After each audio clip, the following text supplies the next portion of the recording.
Hello everybody, I'm Peter Denning, your host, and today's topic is going to be one you probably haven't thought about before in connection with artificial intelligence, the so-called DevOps, an acronym many of you have seen probably, but needs some explaining, and in particular why it's useful in the AI arena.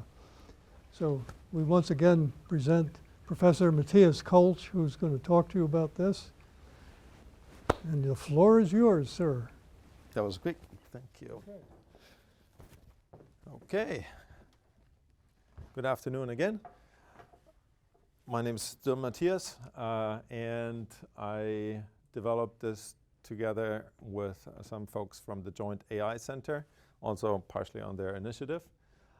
I have a fair amount of experience not only with computer vision, which I hopefully was able to convey to you on Monday, but I also have seen products in development and machine learning in application. And so today I want to tell you about some of the, operational aspects. And in particular, I'll tell you about DevOps and how DevOps can work for machine learning, artificial intelligence involved projects. So the key takeaways, I hope, for you will be that DevOps is crucial for agility, and I hope we all agree that agility is necessary for achieving readiness and really responsiveness to new problems, to challenges that occur in the field. I want to impart on you the urgency that data, models, and security really must be first-hand considerations. They cannot be an afterthought, because they are so different from a lot of the other software development aspects, and they bring with it an increased complexity for development. Last but not least, this all needs to change with a culture shift, really. The workforce needs to be educated, hence I'm talking to you, and there's close collaboration needed between a number of different organizations involving the customer early on. And that is something that will only really become clear once you start working on the problems on the projects, why that is the case, but I'll tell you a little bit about it. One key aspect is to build trust. These new fangled AI models and artificial intelligence, they're a little spooky to us for a good reason. And so we need to build up the trust of basically the developers themselves in the model, or the scientists in the model, but also the customers in the product that involves some of that AI. And that only comes bit by bit. You cannot gain trust from 0 to 100 instantaneously. And that is well recognized. By the way, I encourage you to look through the slides. I got notes on the slides. I also got a few additional slides after the main slides with references and so on, so you can look those up. So what is this thing called DevOps? Development, operations, and really it's an automation and monitoring of all of the steps involved with software system construction and operation. Right? So it starts from the coding and implementation, the integration of multiple components. It automates the testing and quality assurance of some of the aspects at least. It automates and monitors deployment. And last but not least, again, the entire infrastructure is managed as well as a prescribed process, along with monitoring and scaling thereof. So in a way, you can think of it as making jam, right? You get some strawberries in, and the machine just churns away at the strawberries, washes them, destems them, and whatever it does, cooks it up, adds some sugar, and packages it up. And all you need to do is feed it strawberries and take the packaged jam away. So this is roughly what DevOps strives for. How does this look like for software development, or how did we get there? Traditionally, software development followed this beautiful model called the waterfall model, and I'm sure you've heard about it and you've heard people say it's no good or other problems with it, but it comes from a good reasoning. The traditional waterfall model basically starts with, or the traditional software development lifecycle starts with a requirement specification. After all, we want a product that solves a certain problem, so we have certain requirements on the product. So what's wrong with that? Well, nothing really, and we still need to do that for DevOps. Then comes an implementation of that solution, some quality assurance, some testing afterwards that it truly does what it is supposed to. Maybe we need to go back and have some fixes in the implementation. But in the end, we can deploy something and we can present it to the customer as a usable application, and we can then just operate and maintain this thing, right?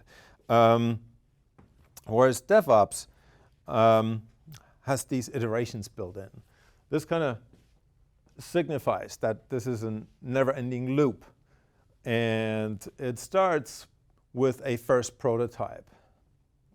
Well, it really starts with requirement specification too, but then we present a first prototype very, very quickly. Very crude, but it focuses on some of the key deliverables that we would like to make with this product, some of the key problems that it's supposed to address. And then iteratively, we plan and prioritize the next features that are going to be added to this very first prototype. So this prototype isn't tossed away. It gets built upon, gets extended. The features that are prioritized are not entire releases that happen every 12 months or something that include a batch of new functionality. No, they're really cohesive units that are delivered and that show off some new key functionality. The big benefit of that is I get to revisit the priorities very, very regularly. So DevOps is not Agile. Agile is not DevOps, but they often go hand in hand. Agile is really a way to write code in small increments and to integrate it very quickly into the overall code. And DevOps is a procedure that allows that to happen. Now let's look at who is involved with this, and that will make it clear why DevOps has a lot of advantages. So for the traditional SDLC, you get the customer and some product manager involved at the beginning when the requirements are specified. Then it gets passed on to the developer who does the development, who passes the product on to the tester, who passes it on to the ops team to actually run the application. And finally, it shows up with the customer. So there's lots of these passing on of the product involved here, and many of these steps don't even involve the customer at all. So a long time where there's no feedback happening. Whereas with DevOps, we demoed the first prototype after a few months to the customer. The customer is involved in the planning of the next features, the next priorities. So we get much more frequent and early feedback from the people that care the most. And with all these other people, the testers and the ops and maintenance team, a lot of that responsibility actually falls back to the developers. So the developers often write a lot of the tests and the automation themselves, together with real test engineers that are specially educated and skilled for that. The developers write the infrastructure as code. So infrastructure meaning the computers and the networks that need to work together, the database in the back end, and so on, that need to make these components talk to each other. That is now coded in code, as opposed to somebody who plugs cables or somebody who installs the new database and just presents that to the application developers. So they're developers as well. Yes, they're specialized infrastructure engineers, but still. Developers automate the pipeline, the CI/CD pipeline. And they're often called specialized DevOps engineers, but still they're developers. And developers monitor and operate the code. And guess what? If something fails, if the product fails while it's in production, in operation, who fixes that? Well, it's not the support staff. It's not so much the ops team anymore, but it goes straight back to the developer who wrote that code.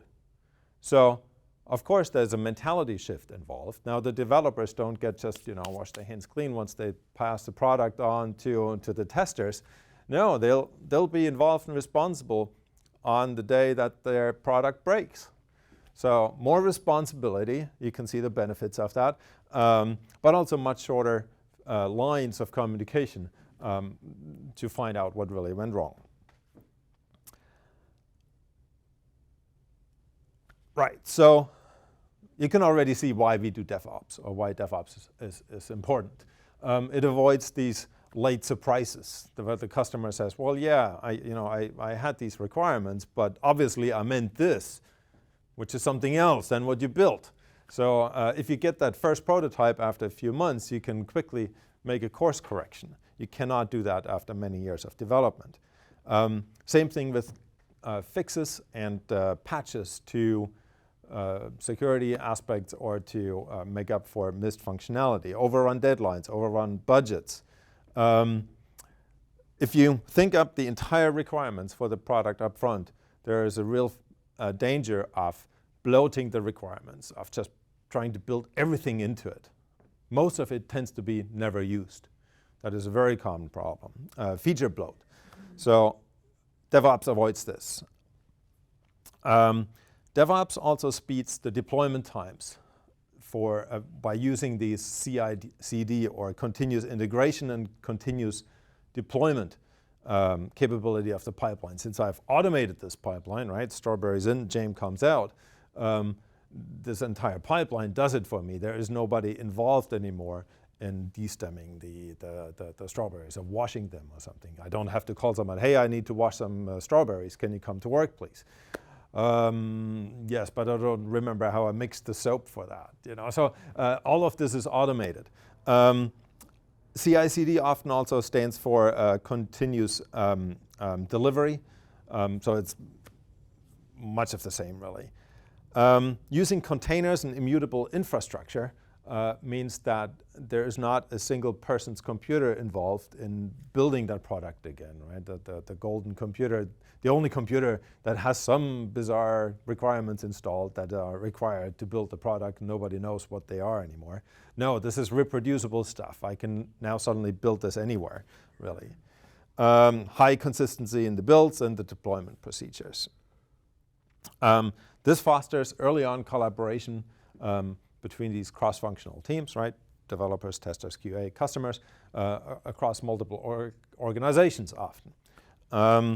It enforces and monitors the compliance with security, requirements tests, and development standards, because I can have a script. I can script a bunch of tests, and I can flag that the code doesn't follow those requirements right away when a developer wrote it. I don't have to do this during a step much later. And overall, there's this shift left, or from your perspective, shift left, meaning earlier in the process, right? The minute I wrote a function, my checks might run through this function and say, well, this is not safe code because there might be a buffer overflow attack to it or something like that. Immediately, right? This is not a testing step that happens just before release, 6 months down the road. Now, this happens right away. So this means earlier because we're also unrolling this loop, right? I get to the point of delivering the product and running it through the entire pipeline much quicker because I iterate through the loop so many times. So you see what DevOps is and why it's good. Let's quickly talk about what it's not really. It's not a silver bullet that solves all of your software development problems. Common misconceptions are that DevOps for AI and ML will solve all of your software development headaches. It's a single button push after all to run the pipeline. No. You must also be careful to communicate to your customers that they cannot request a new feature and expect this new feature to show up in the very next release, which might happen in a month or so. No, features take a long time to develop still, and they need to work their way through prioritization and other steps before. Just because we do some security checks and testing in the pipeline doesn't mean that they're now automatic and I don't have to think about it anymore. Quite the opposite, actually. Also, a misconception is that once the CI/CD pipeline is automated, it's hands-off and I can just let it do its thing and it will always deliver the latest product to the customer. Quite to the contrary, these things get very complex and they start taking up resources. They start taking up your time, or you need an additional developer who just maintains the pipeline. So this stuff is not for free. It comes at a cost. Same thing about infrastructure as code. Yes, I can describe what my machine looks like and how they're connected, but that doesn't make IT tasks go away. There will still be networking issues. There will still be bizarre failures because of operating system patches that are required. All that stuff that is still necessary. It's more controllable, but it doesn't go away. And another misconception doesn't really have anything to do with DevOps, but you hear a lot of people say, well, let's just move the application in the cloud and it'll be scalable. Not so. Cloud and scalable is not the same thing. All right, so I talked about DevOps. I promised you a lecture about DevOps for machine learning and AI. So where does that come in? There are a lot of the same motivations, the same processes, the same untruths, but there's a few key differences, and they're actually quite big. So for regular DevOps, the system behavior, the pipeline behavior, the product that you deliver depends on the source code and some configuration. Right? So configuration, like how many machines do I want, or do I start this process on a certain port or for a certain country localization or whatever it is. The pipeline is also fixed, and it's a one-way pipeline. For DevOps with an AI or machine learning component, I have the actual machine learning going on, right? So I have some data. I need to extract the data from somewhere. I need to do data preparation. I need to train a model. I need to validate that the model really does what I think it should be doing. And then I have a model and I stick it into the model repository. Now that model, I can pull that out during the build step, for example, of my DevOps pipeline, and I can utilize it in my product. But it's an external entity, an external artifact, so I need to treat this separately as well. And the key aspect that is really influencing all of this is obviously data, right? The data drives the model. Of course, I can have different machine learning models too, or algorithms that influences this as well. But the data is arguably one of the most key aspects of this. And data doesn't just influence the data prep steps. Data obviously also affects the model validation. Think of building a computer vision model to detect faces, and you do that, face detection, you do that on campus here at the Naval Postgraduate School. Are those faces the same ones that you will see wherever you take your model to application? Is it the same prevalence of, hairstyles or even sex mix? That's, not equal in the world, or facial hair, or wearing masks. We might just have to go to a different state and people aren't wearing masks all the time. The model validation happens in application partially while your product is running. And the data there might be different. So data affects your product very late in the pipeline or very late during the operation. So it really needs to have an effect very early on in the pipeline already. So to make matters worse, the data scientists that often are doing this pipeline stuff here on the left, they build a model, they find out, it didn't work so well, so need to go back to the previous step and rerun things. They want some part of this automated, like they want the model validation automated, but they want to fiddle with the data extraction here. They missed an attribute or something like that. So this is not a one-way street anymore, this pipeline. We need to now go back. We still, in the end, create a single model here, right? We want to have a single deliverable from this. But now we want to answer questions like, well, why did we use this model? What data was this model built on? Why is this model showing such and such an artifact? Could that be, do I need to retrain it? I have new data. Or is that data already part of that model? So I want traceability. I want the pedigree information, basically, to that model. What data made it in there? Where did the data come from? So, and then, to make matters even worse, the code is going to continue to develop. The user interface changes. Well, the model changes. The data changes. I want to be able to mix and match these. So lots of complexity here. That's why DevOps for machine learning and AI is critically different from DevOps for just regular software. Just to drive these points home here, that manual exploration and experimentation process is essential to AI and machine learning. We haven't automated that away. The human is still in the loop there. And it should not be impeded by a rigid pipeline, right? You don't want to overdo the DevOps for this stuff.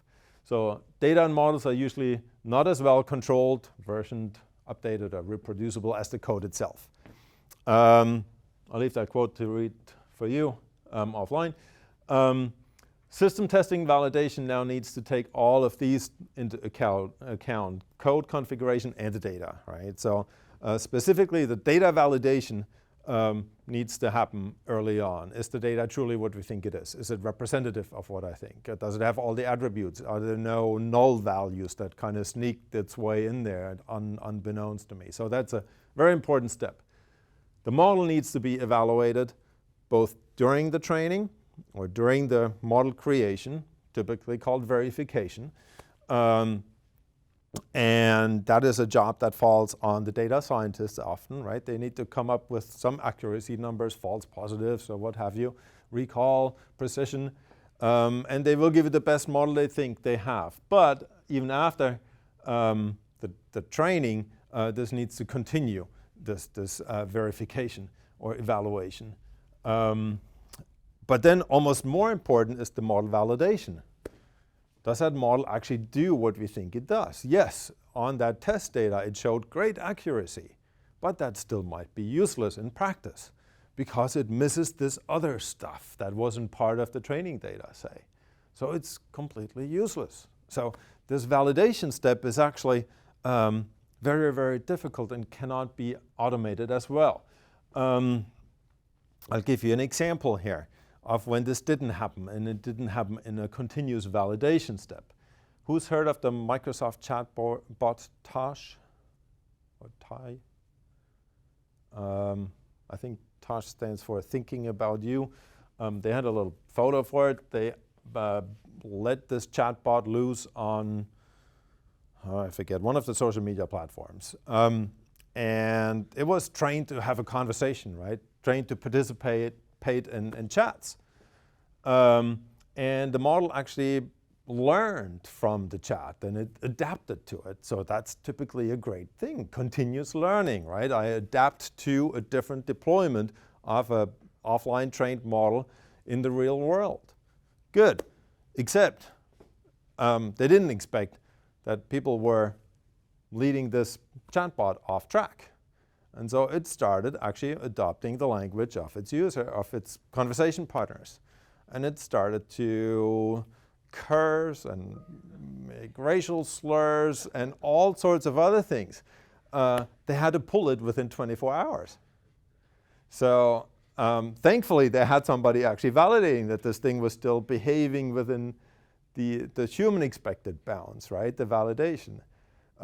All the scientists, or data scientists and engineers probably said, no, it's doing exactly what it was trained to do, exactly how we wrote it. So verification pass, validation fail, right? So this is really, really important.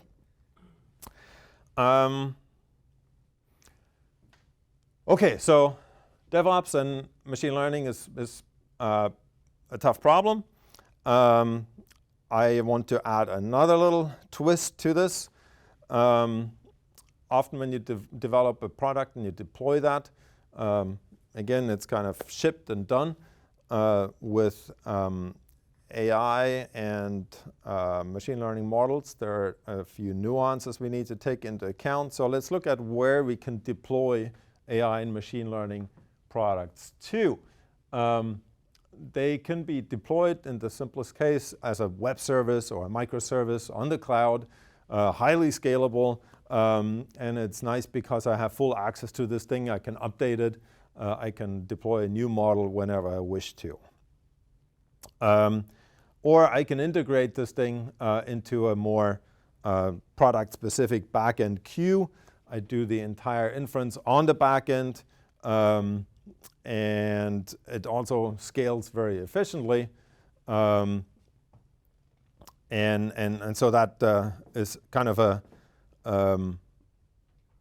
more monolithic approach to this model deployment, right? The difference between the first and the second here being that in the web service case, it's a bit more modular and isolated from the actual product that's using it or from the other services that are using it, whereas in the second, it's more part of an entire suite of products.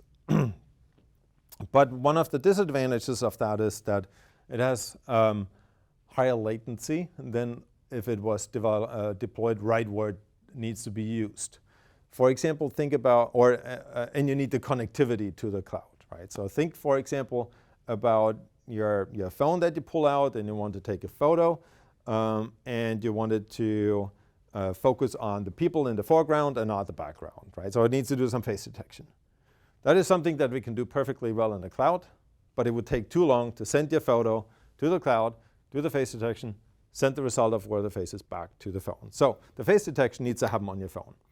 And it's been doing that for probably a decade or so on the digital cameras for a very long time, right? This is pretty run-of-the-mill stuff. But one of the other benefits of that is you don't need to send every single photo or a photo you're about to take to the cloud. So there's better privacy because I'm not sending the data to the cloud. One of the problems with that, though, is I can't really update that model as easily. It's built into your phone or camera. I'm actually giving away intellectual property to some degree, right? What if you have a detector for, I don't know, enemy aircraft or something like that? Well, what if that detector falls into enemy hands? Guess what they do? They take the detector, detect their own aircraft, modify it a little bit, so suddenly your detector doesn't work anymore in the enemy aircraft, right? So there are issues, security issues of that. And power involvement too, and size involvement. So some of the models actually get quite big, so I cannot put them all on my phone, say. So that's if what was I here? I can more specifically deploy this into the browser as a client. So when you visit a new website, it downloads actually a model into your browser, and then it runs in the browser. So it's a bit of a mix of models, right? The model comes from the website, and it can be updated, but you still have to be connected. You can stick it into the end device. That's more of the example with a camera. With hardware limitations, also you don't get any feedback if this thing fails all the time.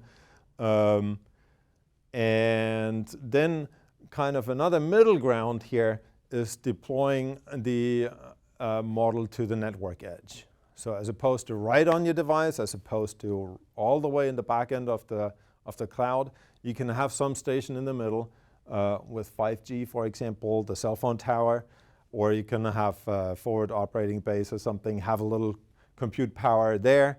That would be the edge of the network, and then thin clients connect to that. There's a very low latency between these thin clients and that edge of the network. There's more processing power at the edge. You can control privacy a little bit better. So there are some benefits to pushing it to the edge. Right. There's also split models where some part of the model is running on the device and other parts of the model are running in the cloud. You have less data transmission.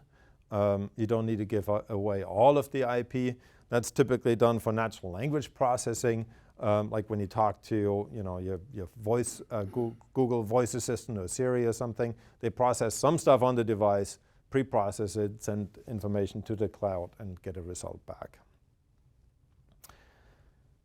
All right, so an example of this is how SOCOM, and in particular the 160th Airborne, does some of their maintenance, predictive maintenance for assets that are deployed.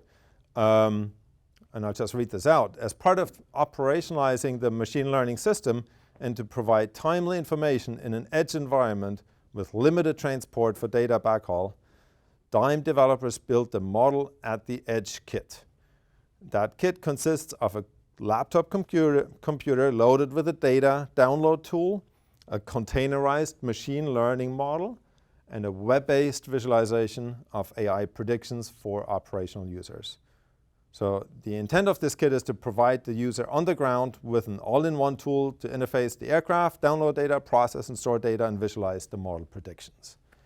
So they've basically taken these lessons, taken the pros and cons, and adjusted them to their specific environment, right? They know they don't have to backhaul information. They know they need an integrated solution, so folks there can download the data easily from the aircraft. There's not 5 steps. You need to pull the card, move it here, upload it there, log in with your CAC card, whatever. It's all in one tool. There's also the ability to upgrade the model. So if you look at the containerized machine learning model, that means it's a nice container, and you can literally swap that out in software and put a new machine learning model in there that headquarters might have sent down to you. So it's upgradable. Right, so this is truly in use, and the community here is actually very progressive with their AI and ML use for maintenance of aircraft. So it's a fantastic use case. All right. Let's take a step back and look at the entire pipeline again here. We talked about the data aspects. We talked about the software aspects, requirements analysis, software design, building, testing, securing, storing artifacts, QA review, deployment configuration, deploying, monitoring, scaling. So it's quite a long pipeline, right? In the slide deck that you'll get offline, look at the notes. I'm mentioning some tools that help with a lot of these steps here, and some terms for what might be done at these various pipeline stages. Just a reminder, data really affects a lot of these. This is not a comprehensive set of connections here of data to these stages, but you see that it's all somewhat intertwined. Also, one that we haven't talked about, I want to briefly spend a moment on, is security. Why DevOps helps security is because of this automated testing, vulnerability scans that can be done on the software, but then also the encapsulation of artifacts, right? They're these units that you can check with a file signature, and that cannot be modified after they've been built.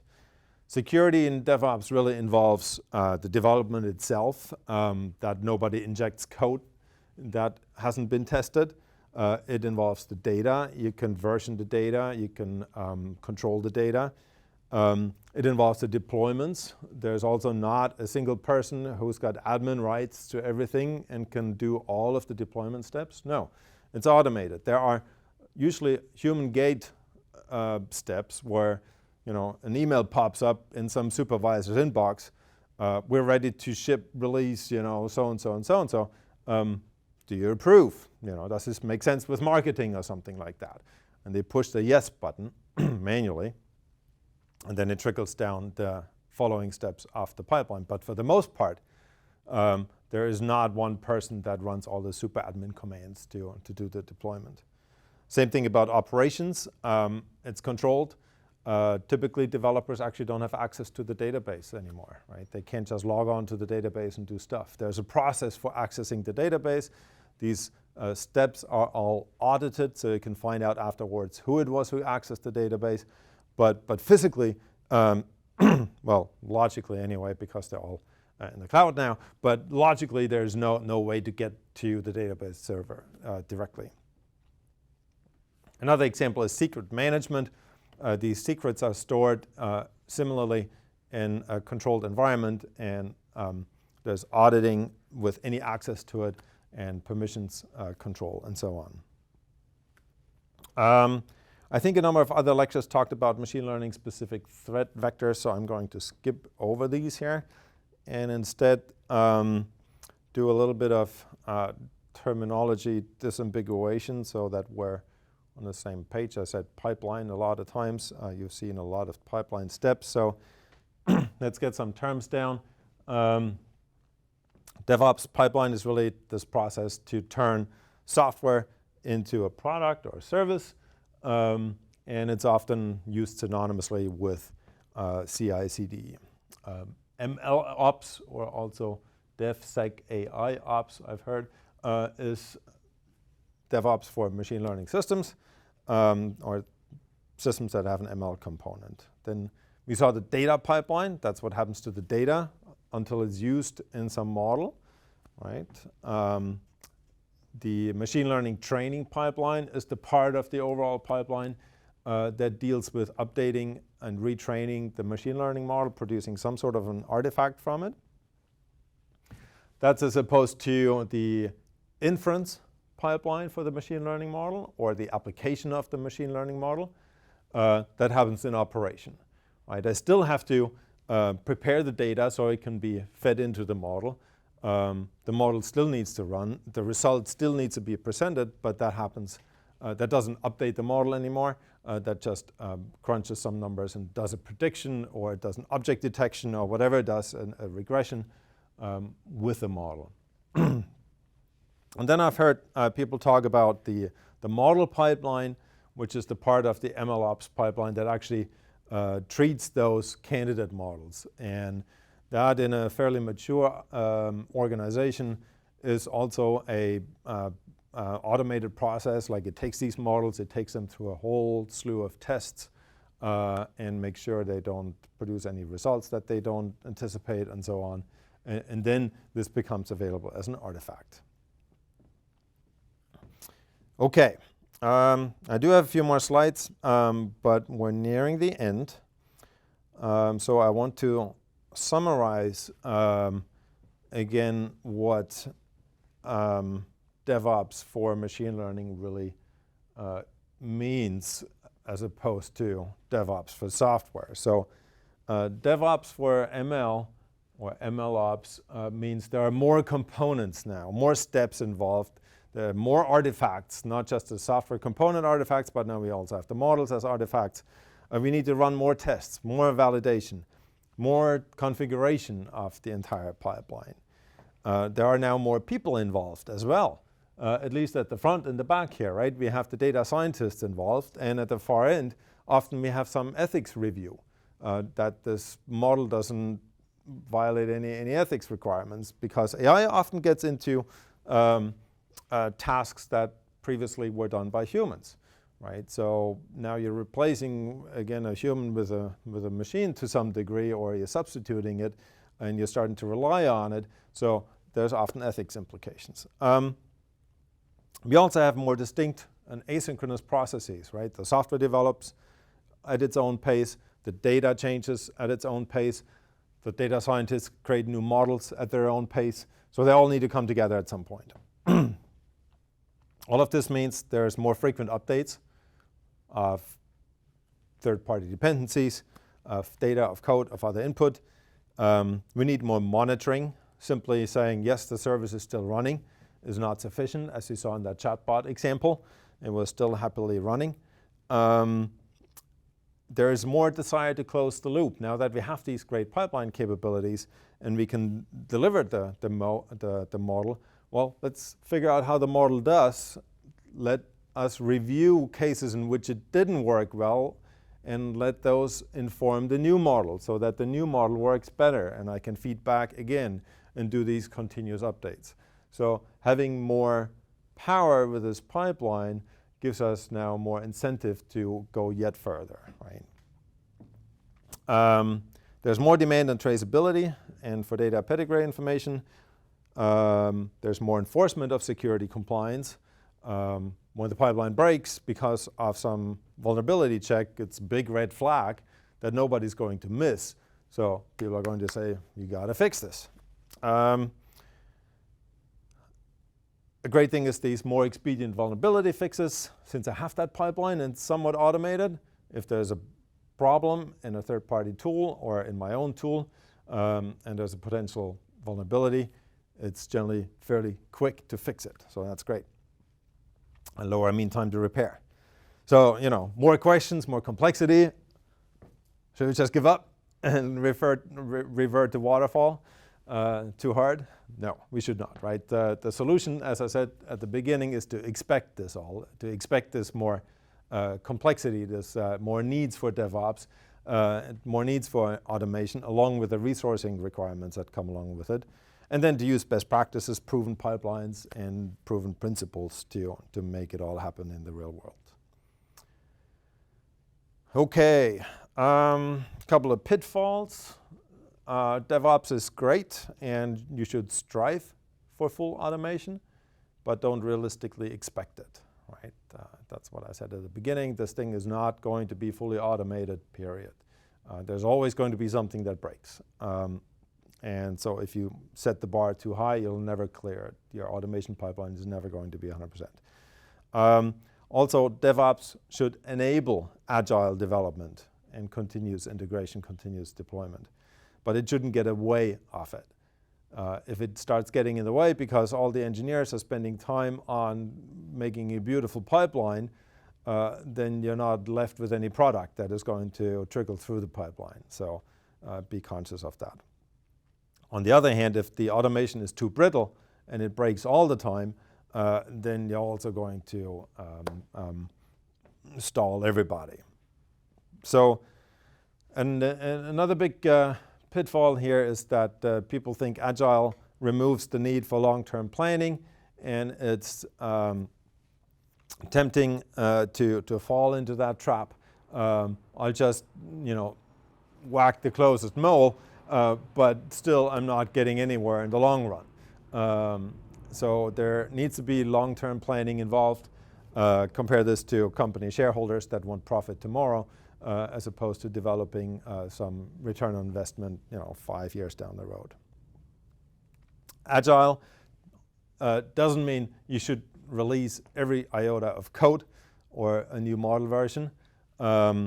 And in fact, the feature granularity that gets decided and prioritized here needs to be a cohesive and meaningful unit before you start shipping the code, a new updated version again, right? This is particularly important for AI and machine learning because of their validation needs and because of their, depends on the actual inference data. So, and last but not least, you can't allow for failures in every domain. Some failures are fatal. And you must have better guarantees than to the fail fast and iterate approach that other industries can take. This is a beautiful picture, I think. Right, this is an AI course, machine learning course, but let's not forget that there's a bunch of stuff that I have to do as well that often take up much more time. The data preparation, for example, data collection is often a much more laborious process that gets in the way of quickly doing AI. So I'll conclude with repeating my main lessons here. DevOps is crucial for agility. Security, data, and models must be first-class considerations. The workforce education and close collaboration with all members of the team is essential. Iterate. Don't wait until you know exactly what you want. You can get started on like the most critical piece on the prototype right away often. Expect more DevOps and automation needs and use best practices, proven pipelines, and available tools. That concludes my lecture. Thank you so much.